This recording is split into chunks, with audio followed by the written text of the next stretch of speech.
I'm Di with Sister Chicks Quilting. Welcome to my channel today. I have got some big news for you. The day has finally arrived.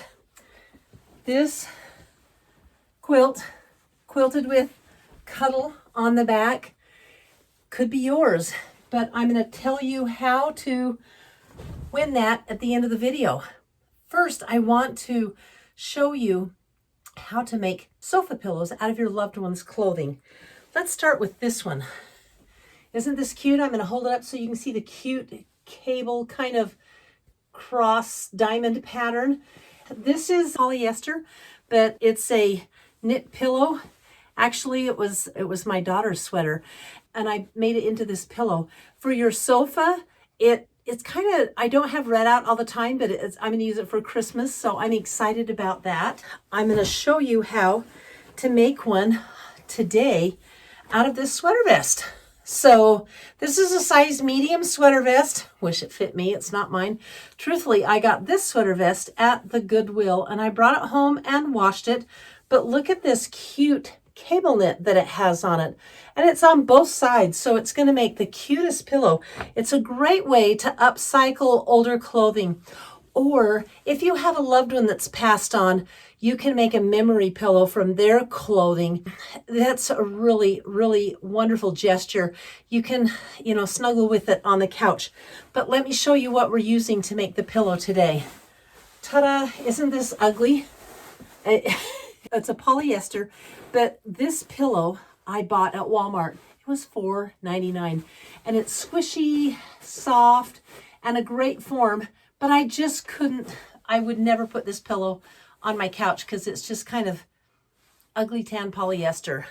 But I'm going to show you how to make a really fun pillow out of it. And then I'm going to show you some other memory pillows that I've made for someone out of their grandpa's, one out of their grandpa's sweater and their grandpa's jacket. So it's really a fun project. So let's get started. So the pillow form that I'm using measures from this seam to this seam 16 inches. So it's about 16 inches square. And you always want your pillow smaller, at least by an inch, than your pillow form. So I want to make this 15 inches by 15 inches. And you see how it's kind of stretchy together, kind of scrunched up because of the band on the bottom. So I'm going to start by cutting that band right off and doing it as even as possible. Sometimes I make the band part of the pillow, sometimes I don't. It depends on the design I'm going for. Okay, so we're just going to whack this off like so. Pretty slick, huh? And look at my sweater stretches out a lot more. And you want to be careful not to pull and stretch your sweater too much. And then I wanted 16 inches, which is at this mark right here. So I'm just going to kind of do that. And we'll take the top of this off now. So there's that.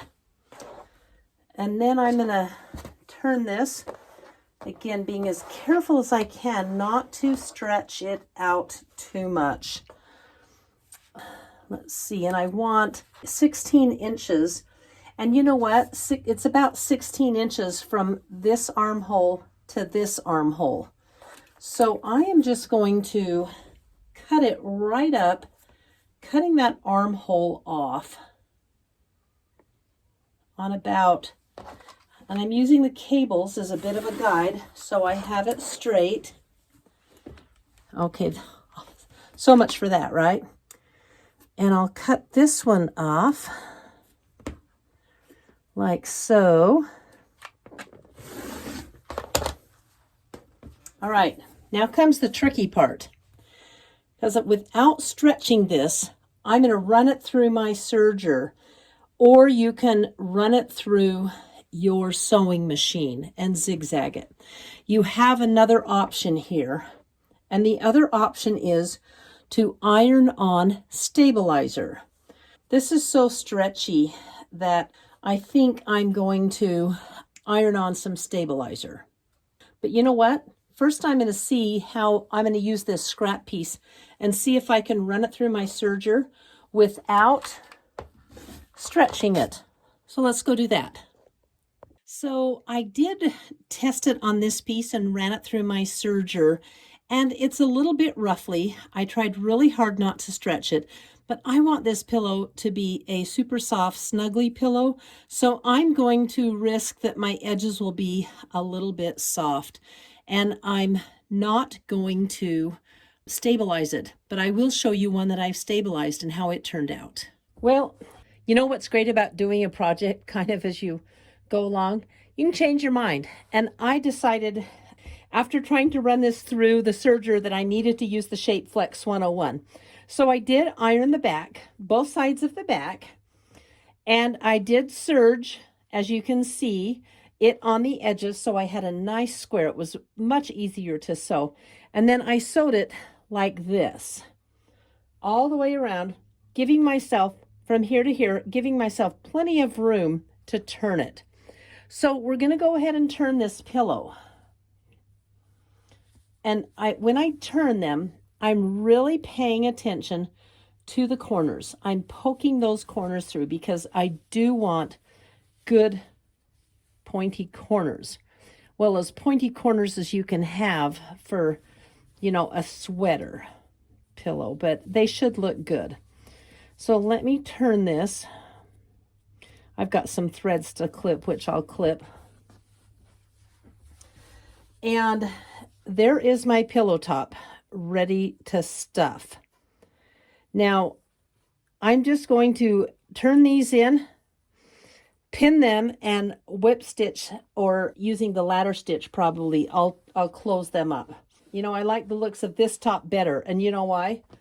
It's a little more even. I've got start with the cable, end with the cable, and on this side, I kind of have a cable swinging off. It's a little crooked and part of a cable. So this will be my top of the pillow. But let me show you how to stuff this pillow because it's some work. But again, this is my Walmart $5 pillow. This kind of an ugly color. And what I'm going to do is just really smash it over and compress it as much as I can to stuff it into the form. And as I go, I'm just going to keep compressing to get this pillow through and through the opening. So I've got it mostly through the opening, and it takes a lot of adjusting, but it can be done. And the adjusting, you need to pay attention to that part because it will make or break the look of your pillow. So I've got my finger right down here and I'm pushing this corner out into the corner of the pillow. And adjust from both sides.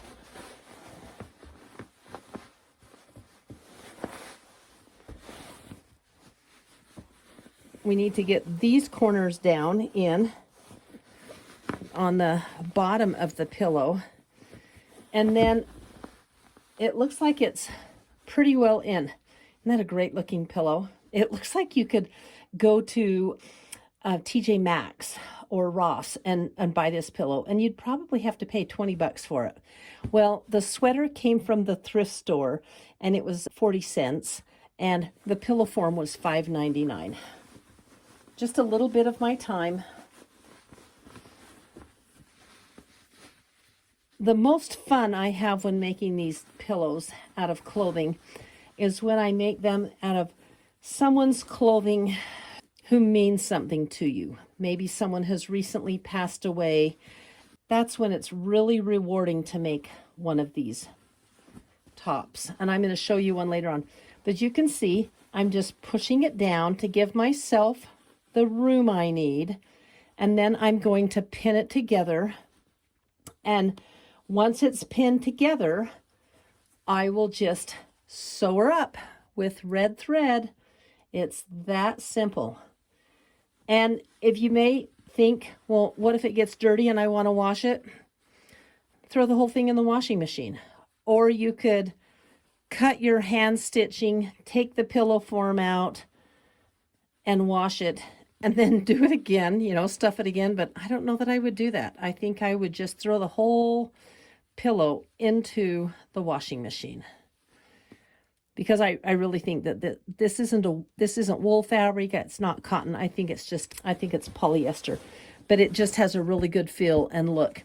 So this is all I have to do is sew this up, and I'm done. Kind of excited. Let me show you another pillow that I've just done for someone. So this pillow was done for a gal named Rachel. It was her grandpa's sweater. She was very, very close to her grandpa. And you can just imagine what the sweater looked like. It buttoned down the front, and I was able to use the front buttons as the entrance and the exit for the pillow form. And let me show you this. I got these big, I'll show you what the pillow forms were that I got, but I cut a piece of the sleeve off, or a little portion of the shoulder, and I sewed into here, and I sewed right along this seam here and here and here and here, and made a completed square piece. And that's the key, to make it a completed square piece. And then down on the bottom, look, this is the bottom of the sweater. And this was so thick, it didn't go through this piece right here, where my fingers are, did not go through my machine. So I hand stitched those. I put on a pair of gloves and hand stitched them, and I'm really happy with that, how it turned out. But let me show you the pillow that I put in hers, grandpa's sweater. And she's going to put this on her sofa, and gray is such an in color. I got this pillow form at Tuesday morning, and they were a little more spendy than the Walmart pillows, of course, but it's a down pillow with, I think, some foam on the inside of it. But so this is essentially what I made. And if you take a look, I definitely used the shape flex on the inside of this pillow, and I ironed it on, and then right along, using gray thread so it wouldn't show, I stitched along the edge of the placket where that shape flex went to stabilize this. But isn't that a great look for a pillow? And if you have a loved one that's passed away from cancer and you want a memory of them, this is a fantastic memory to do it this way.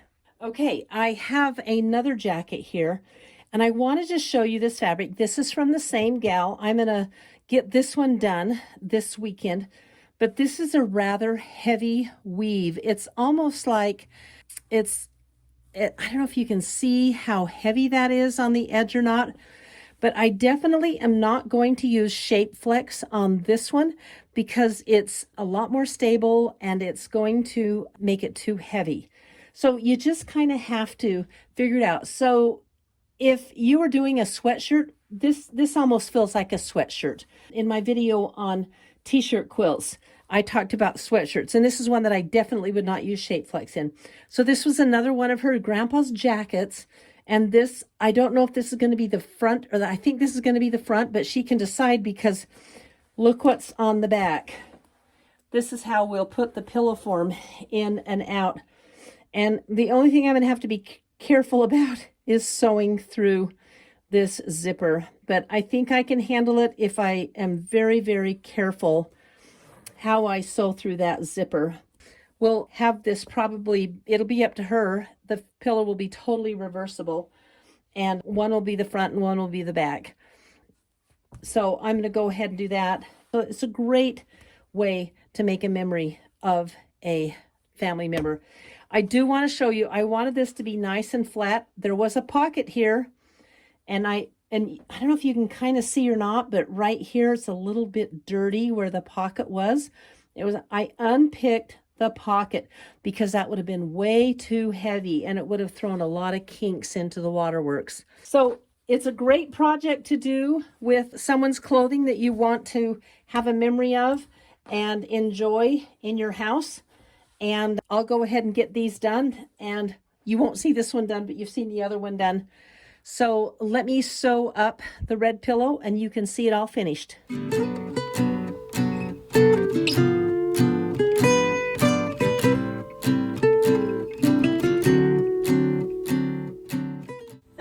Thanks for joining me today. I'm really excited about my 2 new pillows that are going to be on my couch for the holidays. It's going to be a lot of fun. Now is the time. I've been telling you about this quilt all month. Every video that we have done, I've reminded you that I'm giving away a quilt at the end of the month, and today is the day. So this is the quilt. It's made with batik fabrics. It was a jelly roll called Watermelon. And let me show you how I quilted it. Because it is Cancer Awareness Month, I quilted it in ribbons and hearts. Are they right side up? Yes, I hope so. And it has wonderful coral pink cuddle on the back. This is going to be so fantastic to whoever receives it. Let me tell you how you could get this quilt to share with one of your loved ones or friends who is suffering because of cancer, any type, it doesn't matter. First, if you're international, you can still win the quilt, but I'm going to ask you to pay the shipping, and we'll contact each other and work that out. I'm going to ship this anywhere in the United States, shipping included, and all you have to do is in the comments below, in the comments below the video, I want to hear your cancer story or your friend's cancer story or family members. Keep it short. Before, earlier I said 2 sentences. You can do more than 2 sentences, but just keep it short, like maybe 4 sentences, because there's going to be a lot of comments that I have to read. I will select someone from the stories and I will send you this beautiful quilt so you can spread some of the love and comfort that a quilt brings. Now, I'm not going to announce it until next Tuesday. I think it's November 2nd. I haven't looked at the calendar, but next Tuesday, I have a new series starting on Tuesdays, and it's going to be easy, fast, fun Christmas gifts that you can make, and all the patterns will be free. I can't wait to start sharing those with you. I'll do those along with my regular quilting videos. And on that first video, I'm going to tell you who won this quilt, and it will be on your way. By the way, it's not bound. I am going to bind it. Thanks for checking in today. I appreciate you watching my videos. And if you like what you see, please subscribe and or give me a thumbs up. That's really important in the YouTube world, and I would appreciate it. So again, we'll see you not next week, but next Tuesday, where I will announce who is having this quilt shipped to them so they can share the love. Again, see you on Tuesday. Bye-bye.